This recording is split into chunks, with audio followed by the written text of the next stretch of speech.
นี่คือต้นหมากเมาหรือว่าต้นหมากข้าวเมาเด้อครับสำหรับคนที่บ่หูจักหน่วยพื้นกับสีดกประมาณนี้เลยครับอันนี้เป็นต้นหมากเมาป่าเด้อครับเด้อถ้าหมากเมาที่เขาขายน้ำตลาดหน่วยแดงๆใหญ่ๆหันเนี่ยเขาเอิ่นหมากเมาหลวง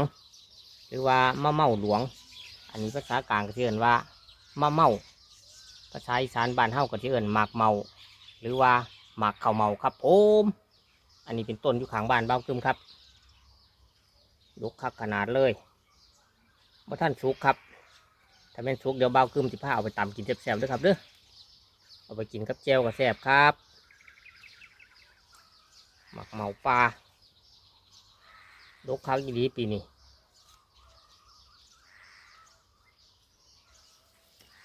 เซลฟี่นะเซลฟี่นะ3 2 1แชะโอเค